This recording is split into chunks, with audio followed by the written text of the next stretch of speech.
Boas malta, daqui fala Emanuel Tomeu, também conhecido como Mr. Darklighter 66. Bem-vindos ao Cast of the Prophet. Hoje, para já, vou estar aqui sozinho, como já é habitual. Se vocês forem ver aqui a maioria, ou neste caso a ouvir a maioria dos podcasts, eu basicamente estou sozinho a deitar fotos para o ar, digamos assim. Mas provavelmente o próximo podcast, a não ser que eu me lembre de fazer mais um esta semana, o que eu devido um bocado para si.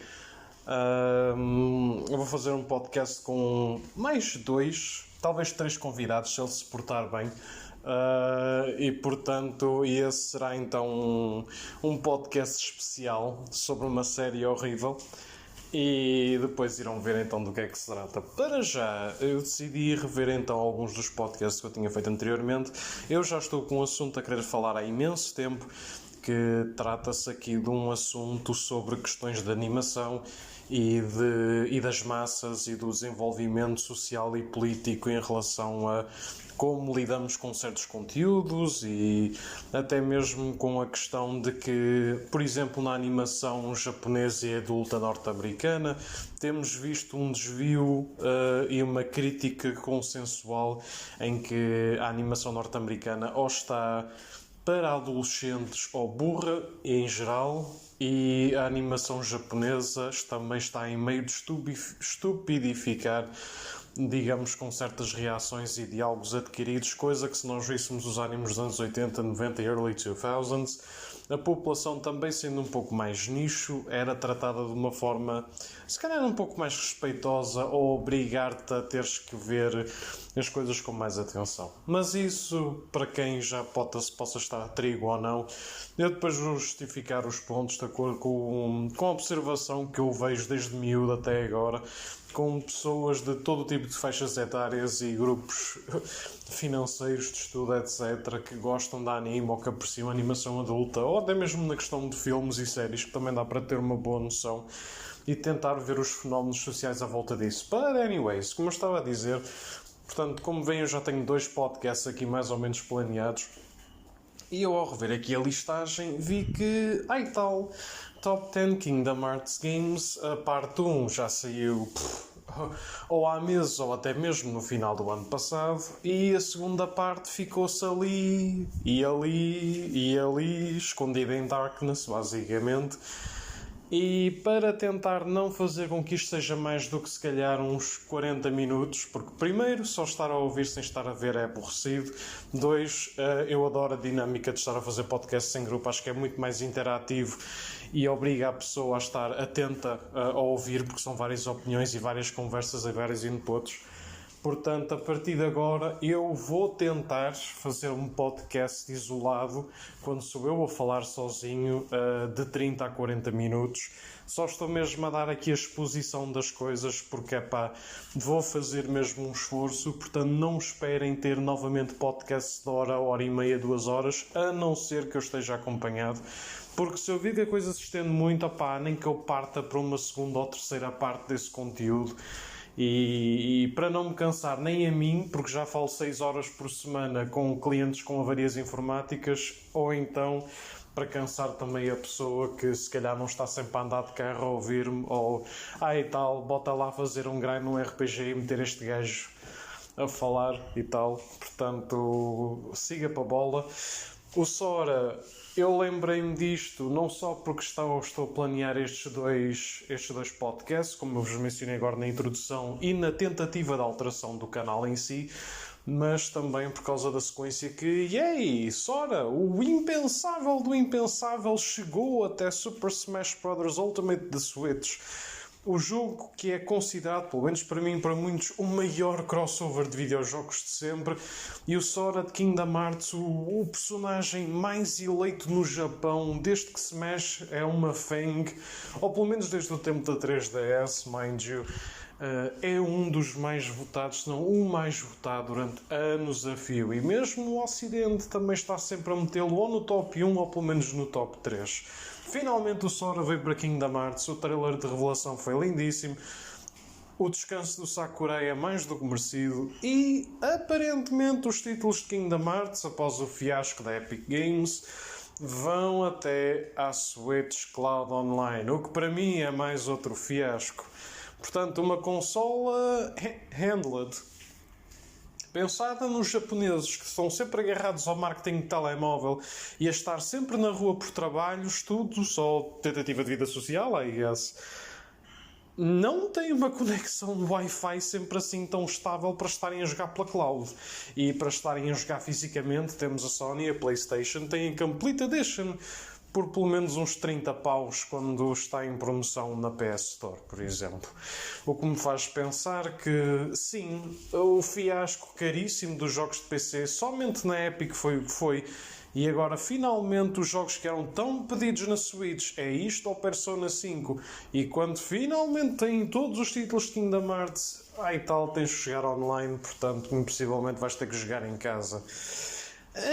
Sendo que a internet Wi-Fi, por mais boa que seja a vossa internet por Wi-Fi ao cabo de rede, é uma merda na questão de servidor e de conexão de ligação Wi-Fi no próprio servidor da própria Switch. Não esquecer que, de acordo até com algum pessoal informático do qual eu me fui informar, alguns requerimentos de acesso e até mesmo algumas peças utilizadas nos servidores da ligação Wi-Fi para as Switch ainda são do tempo do Windows 98. I'm not fucking joking. Portanto, para quem for experienciar Kingdom Hearts pela primeira ou pela segunda vez, neste caso na Switch, pá, rest in peace. É só isso que eu tenho a dizer. E com esta introdução já bastante longa, vamos então à segunda e espero a última parte do ranking de jogos de Kingdom Hearts.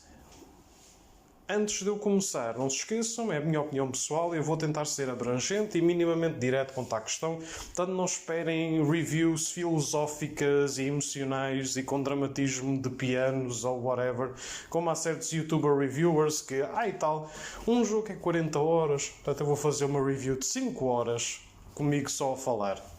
Nah, don't waste time on that.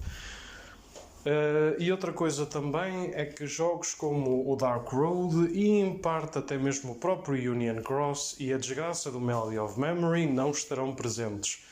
Portanto, se incluir isso será num novo ranking ou será num vídeo update em que o jogo colocar. Portanto, sim, depois logo falamos. Anyways, número 5. Dream Drop Distance. O jogo que saiu originalmente para a 3DS e depois futuramente na PlayStation 4, PC por causa da Epic e futuramente na Switch por causa da Cloud.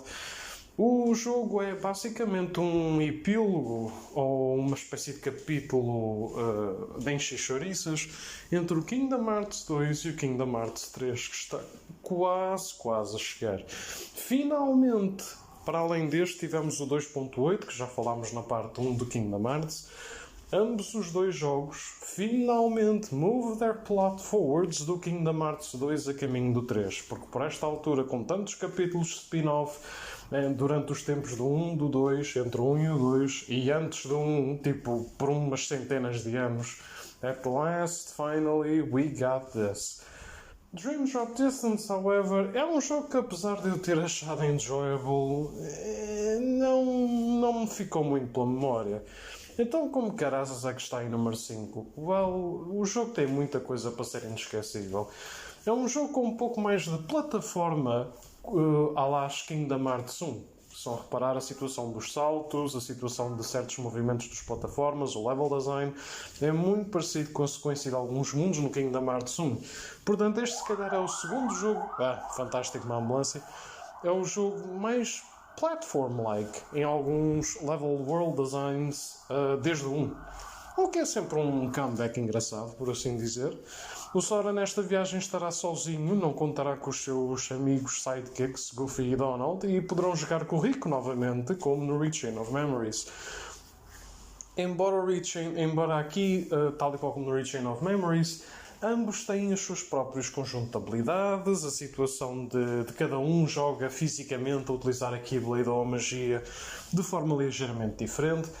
O que eles ambos têm em comum são duas mecânicas implementadas neste jogo em termos de gameplay, que é uma desgraça. E eu estou a falar aqui de uma mecânica que eu acho que resulta bem e outra que resulta pessimamente. A mecânica que resulta bem é a criação dos Dream Eaters, criaturas que são utilizadas aqui, uma espécie como os Unversed ou os Heartless, por exemplo, só que aqui eles funcionam para serem vossos amigos. Normalmente são baseados em animais ou criaturazinhas mitológicas ou pré-históricas.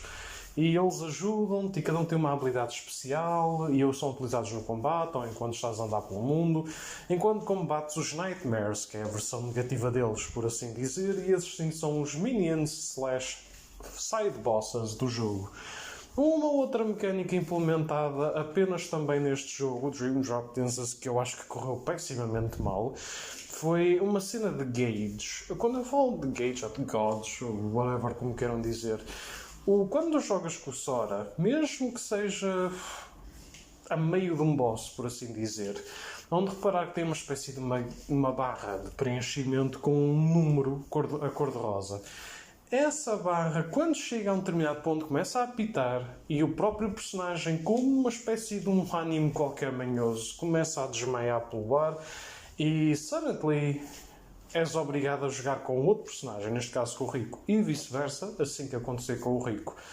Eu não notei assim um parâmetro, até dá para tu conseguires aumentar o tempo desta gauge, de modo a que não estejas de 20 a 20 minutos ou de meia hora a ter que trocar assim bastante o personagem. Imaginem que estão a meio de um boss, ou que estão quase a acabar o boss. Acreditem, vocês vão ter que repetir o boss desde o início, ou se tiverem já completado quase um puzzle ou uma área, vão ter que começar de novo, ou pelo menos há um pouco atrás dessa área. Porque alguém se lembrou que isto era uma boa mecânica. Isto é a mesma coisa como eu estar agora a falar e de repente vir outra pessoa a falar e continuar a review ou fazer uma side review do que se passa. I really don't get it. Eu acho que isso não é que torna a história confusa, per se, mas sendo que já se passa aqui tanta coisa nesta história e também já poderemos passar um bocadinho por aí, não ajuda. Não ajuda a nós estarmos a fazer um capítulo com o Sora e de repente, em vez de irmos fazer o capítulo equivalente do Rico, ficarmos a meio, com sorte fazemos o capítulo inteiro do Rico e depois acabar o capítulo do Sora e andar mais um bocado. É só tracking escusado.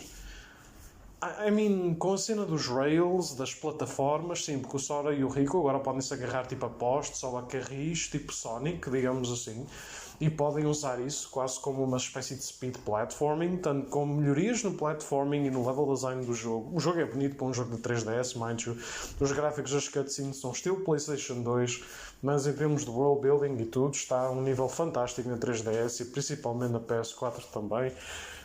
O frame rate também está fixe. A soundtrack é o que se espera do Kingdom Hearts, portanto é excelente. A maioria das músicas, mesmo em mundos esquecíveis, ficou-me pelo menos no ouvido, gostei bastante. A mecânica dos Dream Eaters, apesar de me lembrar um bocado demasiado Pokémon e assim, eu por acaso até gostei da adição e as criaturas têm designs engraçados e fofos. Mas esta mecânica, eu juro que eu não percebo what the hell were you doing? E o outro grande aspecto negativo, para além desta cena de gauge, que quebra muito o timing e quebra muito a experiência do jogador, escusadamente, é sem dúvida a plot. Oh my god, what did these guys do with the plot? Let me tell you, e já agora o jogo vai ter óbvios spoilers, porque claro que sim, qualquer review destas tem spoilers. Neste jogo aqui, o Sora e o Rico estão prontos para fazer um teste da Keyblade, só que em vez de derrotarem bolinhas gigantes, por assim dizer, vão ter que andar a ficar preocupados em quase viajar numa espécie de mundo de sonhos e a ter que ultrapassar esses sonhos. Eu devo dizer que, no fim, quem se torna um Keyblade Master é o Rico, porque o Sora não conseguiu fazer o seu Awakening Power. O Rico consegue, porque é ele que consegue salvar, digamos, a vida do Sora lá mais para o final do jogo. Eu devo dizer uma coisa, o Rico foi uma personagem fantástica neste jogo. Ele é muito mais maduro, está finalmente a conquistar a Darkness praticamente em pleno. Ele é um personagem que, principalmente, por exemplo, com personagens como o Quasimodo, tem uma lição fantástica de moral em relação a como te sentes sobre ti próprio, ao teu aspecto físico, ao que tu fazes, as tuas ações em relação aos outros, fantástica. Ele a ajudar juntamente com o Mika e o Axel a salvar o Sora da organização 13 foi algo também espetacular de se ver. O Rico teve um desenvolvimento merecido que o tornou como Keyblade Master. E depois temos o Sora, que basicamente tem o mesmo design do 1, because why the hell not? E apesar de ser o Sora, a good boy, ele é um burro, literalmente. Enquanto no Reach Chain of Memories o Sora estava bastante frustrado e irritado e até algo triste, neste jogo aqui eu sinto que o Sora é apenas burro e que se esqueceu de muita coisa durante os eventos do 1, do 2 e do... but why? O Sora aqui está muito mais inocente e burrinho, apesar de continuar a ser um bom rapaz e um típico shonen hero. Ele aqui tem a presença de novos personagens, como por exemplo vindos do The World Ends With You, da equipa desse jogo.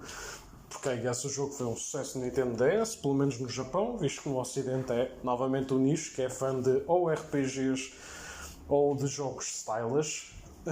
Portanto, sim, o jogo, apesar de ter a sua grande fanbase cá em Portugal, não tem nada a ver com a do Japão, e eu sinto que o jogo, sem ser no Japão e por causa do Dream Drop Distance no Kingdom Hearts, passou muito ao lado ou em relação à Europa, mas maybe I'm wrong, I don't know. E pronto, é sempre bom ver estes personagens, mas novamente we didn't see anyone from Final Fantasy, you know. A segunda maior franquia, juntamente com a Disney, que ajudou a criar isto. What's going on with this? Mas depois pensei, se calhar eles querem poupar isto para o 3. How wrong was I? Mas pronto, basicamente em termos de mundos que eu gostei bastante. Eu gostei bastante, muito sinceramente, do mundo... ora bem, portanto, mundos que eu se calhar não achei muita piada. Se calhar mais vale começar por aí. Mundos que eu não achei muita piada por achar um bocado repetitivos é, por exemplo, o mundo do Corcunda de Notre Dame. Eu adorei ver o Frollo como vilão aqui novamente, adorei ver as interações com o Frollo e os outros personagens e adorei ver as interpretações do Quasimodo e as conversas que ele teve com o Rico. Mas overall, em termos de paisagem e tudo, e gostei das músicas, passa-te muito ao lado. Um mundo, por exemplo, do Pinóquio, apesar de eu gostar de ver aquele relance do Rico no monstro, ou o Sora e o Gemini numa espécie de prequel após os inventos do 1. Sim, porque eles depois descobrem que de repente, em vez de estarem no mundo dos sonhos, estão meio que a fazer time travel, porque eles encontram o Young Xehanort, que foi visitado pelo Xehanort que vimos no 1, que não é o Handsome Seeker of Darkness, e que foi buscar o Handsome Seeker of Darkness e os Xemnas, and I think Vanitas, too, e de repente estamos a fazer uma nova Organização 13, e quando alguns membros da ex-Organização 13 são agora pessoas normais novamente, que foram reconstituídas por seus corações e... You know, every time... Quando se faz uma história de time travel, nunca corre bem. Raramente ela corre bem. Back to the Future fila espetacularmente bem. I think that's the only one. Seriously. Toda a gente erra, quebra a própria lógica que instaura e só soa preguiçoso. It's like, oh, look at me, I'm gonna do it. Time travel shit. Yay, everything is good, all stakes and logic were wiped out. Mas pronto, basicamente é isto, gente. Uma Time Travel Dream Sequence Mess é a melhor descrição que eu faço para o Dream Drop Distance. O jogo overall é bastante fixe de se jogar, como a maioria dos Kingdom Hearts. É um jogo bonito, um jogo instrumentalmente está novamente fantástico. Os personagens, principalmente o Rico, são fantásticas. Enquanto, por exemplo, no Corcunda de Notre Dame, eu acho que as interações entre o Rico e o Corcunda são espetaculares e meio que inesquecíveis. As interações do Sora, por exemplo, no mundo do Tron, em que temos um impacto emocional contra um dos bosses fantástico e um callback ao Kingdom Hearts 2, também foi um momento inesquecível e emocional. Mas da campanha do Rico, por exemplo, passa totalmente ao lado. Os Três Mosqueteiros é um filme engraçado, sem dúvida nenhuma, mas a própria porção do jogo é a melhor sequência que eu posso chamar de filler. Em relação à Fantasia, é fantástico como, para além do mundo ser todo ele bonito e de fazer callbacks a um dos meus filmes favoritos da Disney de sempre, é eles também terem acertado musicalmente com um jogo de ritmo em todo o Fantasia, enquanto no próprio jogo que eles vendem como jogo de ritmo, que é o Melody of Memory, falham redondamente. E se não incluiriam o mundo de Fantasia, que, you know, a music world, num jogo de música? I don't know who's calling the shots here, Nomura, but this doesn't make any fucking sense. Outros mundos também que foram incluídos. Portanto, temos o mundo final, que é um pouco aquele mundo de cidade que nós vemos no Kingdom Hearts 2. em que até vemos o Zigbar com o meme do I'm already half Xehanort. Portanto, temos a batalha também contra um outro, like a Shadow Member, por assim dizer, e temos também um combate em que o Young Xehanort faz Zawardo, I guess. Sim, temos o mundo do Pinóquio, como eu já tinha falado, que passa um pouco ao lado, e muito sinceramente eu acho que não me estou a lembrar de outros mundos. E agora eu não me lembro, porque acho que há mais um ou dois. É porque foi mesmo, é. I mean, sure, tens a tua típica Trendverse / Twilight Town ao início, onde aparece a equipa toda do The World Ends With You, that's just about it. Este jogo é bom, é sólido e tem momentos emocionais fixe, e é um jogo que faz alguns callbacks fixe em termos de plataforma e de jogabilidade de combate do 1, e tem uma mecânica interessante com os Dream Eaters a revelar uma espécie de Pokémon em Kingdom Hearts. E claro, contamos com o cameo de um jogo que foi um sucesso no Japão e não foi muito bem, ou não teve muito bem a atenção do Ocidente, e que graças a isto começou a recebê-la. É um jogo completo, por assim dizer. Não é nem um jogo spin-off esquecível, não é um cutscene movie, nem é uma DLC overglorified. E só por causa disso é que este jogo está em quinto lugar, meus caros. Porque se Kingdom Hearts não enchesse tantas chouriças para contar a história, este jogo, principalmente by plot and character-wise, estaria num dos últimos lugares, garanto-vos. Número 4. Kingdom Hearts Birth by Sleep. Eu estou a pôr o jogo fantástico da PSP, que toda a gente diz Wonders e para muitos é o seu favorito, apenas em quarto lugar. Portanto, vocês já sabem que os outros 3 lugares é só fazer uma espécie de adivinhação dos 3 main titles sobre quem é que está em terceiro, segundo e primeiro. Em quarto lugar, basicamente temos um jogo prequela que todos achávamos pelo secret ending do 2, aliás, ser uma espécie de sequela, que não passou a ser, I guess. Neste jogo temos 3 protagonistas, o Terra, o Ventus e a Aqua. Disse por esta ordem, porque é por esta ordem que o Nomura também quer que nós joguemos o jogo, apesar de ter feito exatamente ao contrário, mas who cares? É um jogo bastante bonito na PSP. Cada mundo é bastante curto, mas como fazemos 3 visitas diferentes e cada um tem uma história, umas vezes esquecível, outras vezes fenomenal, nenhum mundo faz overstayed welcome, nem parece ser demasiado curto, o que eu acho que isso é bastante fixe.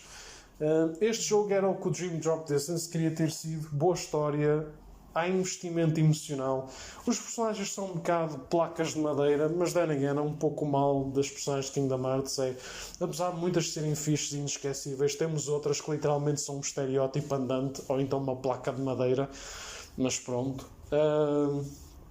São 3 protagonistas, cada um com a sua likability, I guess. Cada um tem também outras...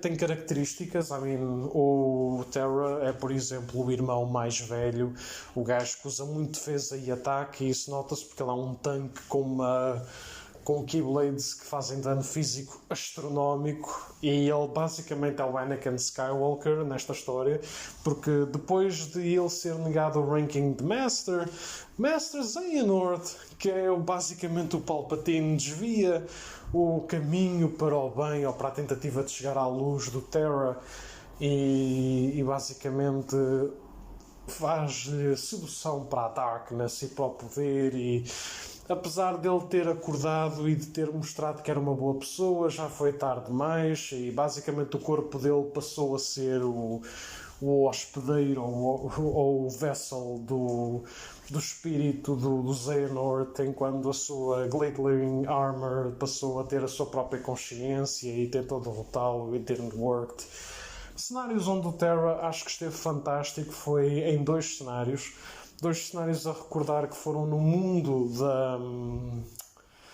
do Hércules, em que ele, por exemplo, conhece o Zack, e o próprio Zack está a ser controlado pela Darkness, pelo Hades, e ele lembra-se do quão ele tentou atacar, ou neste caso matar a Aurora, no mundo da Maleficent, e eu acho que isso foi um momento espetacular, e ele fez-lhe um comeback e foi uma boa pessoa.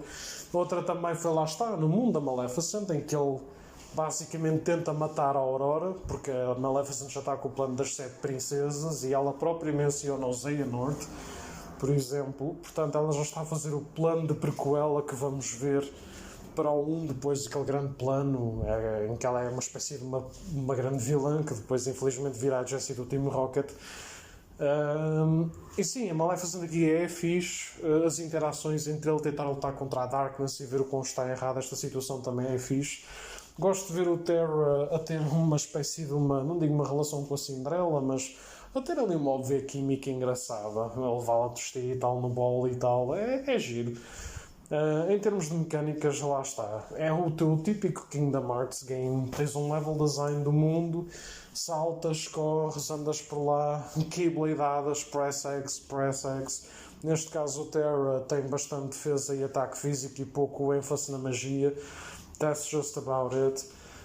E depois, claro, o Keyblade Graveyard tens uma batalha com uma soundtrack fenomenal, porque, again, todos os Kingdom Hearts têm soundtrack fenomenal. Neste caso aqui entre o Terra com o Glittering Armor contra o Terra Nord, por assim dizer, pá, é fantástico. Em relação ao Ventus, é capaz de ter sido dos três aquele que eu se calhar menos gostei, porque ele, apesar de ter a voz do Roxas e um irmão gêmeo com a voz do Sora, neste caso o Vanitas, é um personagem que mais me passa ao lado. E principalmente por causa do Lord Kingdom Hearts, de repente ele passou de um puto que tinha até habilidade para ser um mestre da Keyblade. Daqui a uns anos era uma espécie de arma secreta / vessel para fazer a Kai ou Keyblade, que o Xehanort tanto gosta, juntamente com o Vanitas e com o Master Ericus acabou por adotar, e daí os grandes laços entre os três, o Terra, a Aqua e o Ventus. Mas depois descobrimos que ele afinal tem para aí centenas de anos e já vem do Union Cross e epá... a sério, para que é estas coisas? Why overcomplicate everything just for the sake? Oh my god, it's so complex, I'm so smart. Eu realmente não percebo o porquê destas cenas, mas pronto. Mas sim, o Ventus, ele é bastante rápido, é ágil, quando sequer faz bastante evade e dodge attacks, não tem grande defesa nem tem grande ataque, tem um bom controle de ataque físico e magia, portanto é um personagem até bastante 50-50, ele tem um bocadinho melhor dos dois mundos, mas realmente a cena dele ser rápido e fazer charge up ao MP e tudo mais é que é a sua principal característica. Ele é basicamente um Sora com alguma emotional stuff de Roxas. Este gajo, depois obviamente descobrimos que ele vai para dentro do Sora. Portanto, o Sora tem todas aquelas habilidades de ser um Keyblader, wielder aliás, e de ter todas aquelas habilidades e mais não sei o quê. Porque... tal, não é porque ele foi uma pessoa quase chosen one ou que aprendeu pelos seus próprios erros. Não, senhor, isto foi basicamente uma cena de tal, see, he had Ventus sleeping on him all along. Assim como o Roxas e a Xion estão dentro do Sora. Portanto, o Sora está para aí com 3 pessoas dentro dele. E só dizer esta coisa já me sinto meio porco. Mas pronto. So, yeah. It's what it is. Em termos de mundos mais inesquecíveis, eu acho que um mundo, por exemplo, da Cinderela e até mesmo dos Sete Anões são 2 mundos em que tu tens até bons momentos com ele, em que sim, vês o Ventus a falar com a Branca de Neve, com os Sete Anões, todos têm umas hidratações engraçadas. Na Cinderela tu ficas pequenino e andas a ajudar o Jack a fazer o vestido para a Cinderela, para ela levar no bolo. Essencialmente sim, são coisas que uma pessoa eu achei mais engraçadas. E depois, claro, o Graveyard of Keyblades, em que nós temos uma luta espetacular contra o Vanitas e impedimos a construção da Keyblade, por assim dizer. Finalmente temos a Aqua, que foi a minha personagem favorita, não só se calhar do jogo, mas também a jogar com ela, não foi só numa story stuff. Sim, a voz dela, a interpretação da voice actress, apesar de característica, é uma blank of wood. Point and stuff. Eu adoro o design da Aqua. Gosto muito que ela seja aquela big sis affection character e que é bastante responsável e madura e que sabe o que é que tem que fazer com os seus deveres e mais não sei o quê. Portanto, ela é uma mulher muito terra a terra e é uma pessoa pronto, que gosta de afeto e é amiga e tudo mais. Portanto, não admira que esta gaja seja tipo a terceira personagem mais popular no Japão em Kingdom Hearts, e ela não digo que seja waifu material, mas olhando apenas para as raparigas de Kingdom Hearts, ela é a coisa que mais se aproxima a uma waifu material, sem dúvida nenhuma. Ela, sem dúvida, foi a melhor adição, porque, enquanto lá está, o Terra é uma espécie de Riku all the way to the darkness, e o Ventus é uma espécie de Beta Sora. A Aqua é tudo o que a Kairi queria ter sido, e era tudo o que a Kairi poderia se ter tornado, mas infelizmente never achieved that. Ela logo ao início vira uma Master of Keyblade, e a partir daí nós vemos todo o conflito e responsabilidade que ela tem. Ela tem de trazer o Ventus e o Terra de volta à casa, mas ela sabe que o Terra está a começar a cair na Darkness. O Ventus, a ser um típico miúdo, está naquela fase da curiosidade e da rebeldia e quer ajudar o Terra, e depois há todos estes eventos a cruzarem-se. E depois há a situação com o Eraqus, depois acaba por, lá está, por ser morto, por assim dizer. E depois há toda a cena à volta do Xehanort e da Keyblade do Graveyard of Keyblades. Em termos dos mundos que eu achei mais inesquecível com a Aqua, eu gostei das interações dela, novamente com a Cinderella, porque acho que ela até fala com a fada madrinha quando estão a passar, e ela até tem umas interações com o príncipe e assim.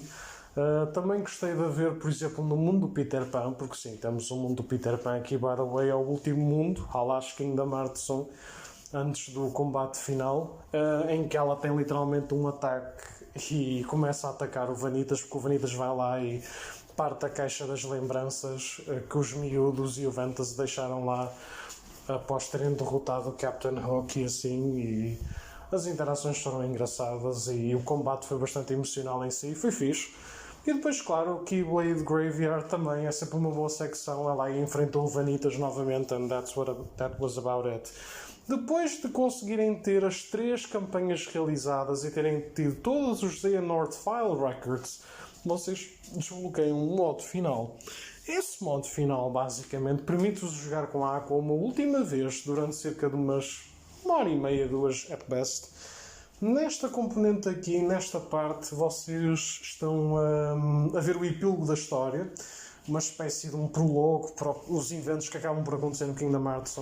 Aqui nós vemos que ela resgata o Ventus e mete-o a dormir naquele castle no castelo, e que o protege, por assim dizer. Assim como também é ela que vai à porrada contra o Terranort, e tens um combate bastante fixe e assim. E depois descobrimos que ela, ao se ter tornado até bastante amiga do Mickey e tal, eles têm uma boa relação de amizade. E depois, claro, a Aqua acaba por ficar então presa no World of Darkness. Portanto, para um final de Kingdom Hearts é bastante triste ou depressivo, mas then again, vocês têm que se lembrar que isto é uma prequela. As coisas tiveram que só que ficar piores para os nossos heróis, digamos assim, conseguirem resolver o problema. Portanto, quando tens alguém preso na Darkness, outro que se torna literalmente alguém que é Darkness e outro que fica a dormir numa espécie de um coma, you gotta think, tem que haver justificação para que estes 3, principalmente 2 quase Keyblade Masters e outro que podia ser um Keyblade Master, se eles estivessem vivos e a não cair na Darkness, eles basicamente teriam derrotado o Xehanort mais cedo ou mais tarde, e a existência do Sora e amigos seria só para complementar na guerra ou no combate contra eles, caso durasse mais do que 10 anos, porque sim, esta prequela são cerca de uns 10 anos antes. Para um jogo de PSP está fantástico, digo-vos já. Jogar na PS4 foi muito fixe também. Realmente merece o título de ser um dos favoritos dos fãs, porque é sem dúvida uma boa plot, o combate é smooth, os mini-jogos são meio não lhes dei grande importância. Há um ou outro mundo que lá está, que é giro, como por exemplo a nave do Stitch e assim, aquela nave da Federação, mas sinceramente passa-me um bocado ao lado, porque again, não há assim interações muito presentes com nenhum dos 3 protagonistas, portanto, I guess.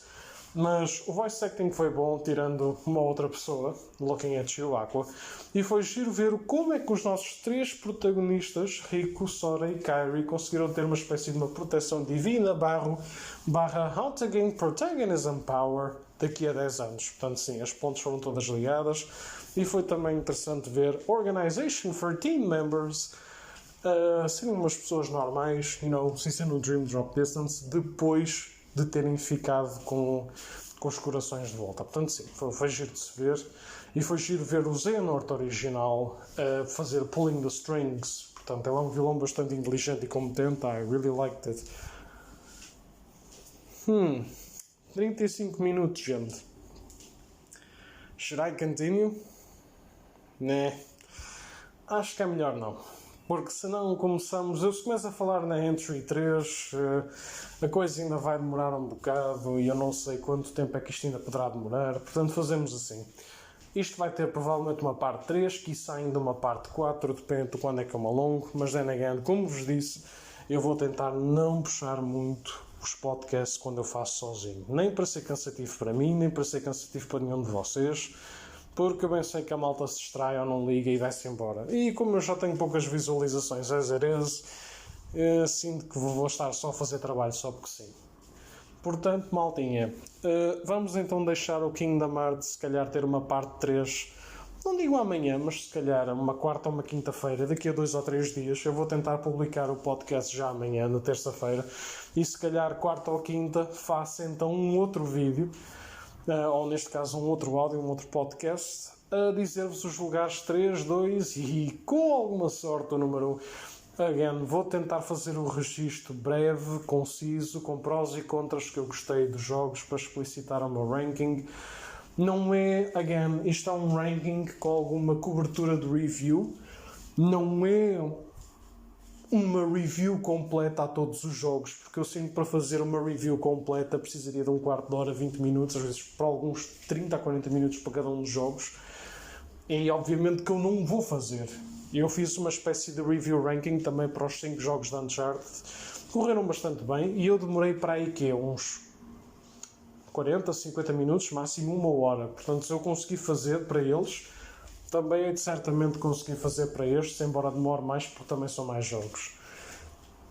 Fiz também essa espécie de ranking / grande análise, tanto para o Last of Us 1 como para o Last of Us 2. E eu gostava realmente de trazer mais gaming para o canal, porque realmente há muitos reviewers que eu gosto de ver no YouTube, há muitos canais também, principalmente que eu gosto muito mais do que reviews, é saber factos ou curiosidades de gaming no desenvolvimento e na criação de determinados jogos ou easter eggs, são coisas que eu adoro.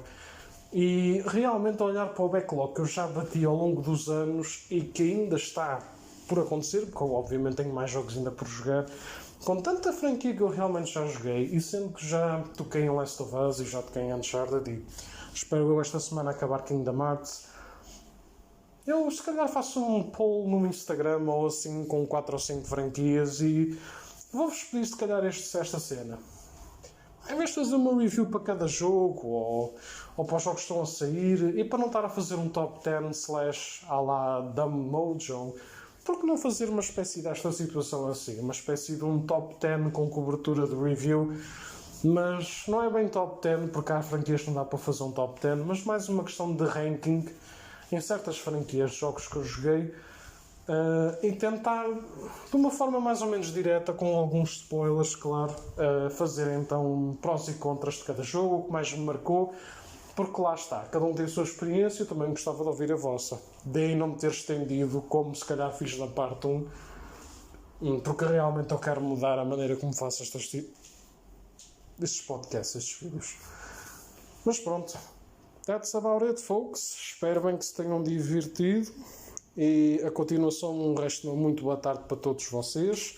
Abreijos a todos e cá vos espero, provavelmente na parte 3, que espero que seja a última, we'll see, de Kingdom Hearts.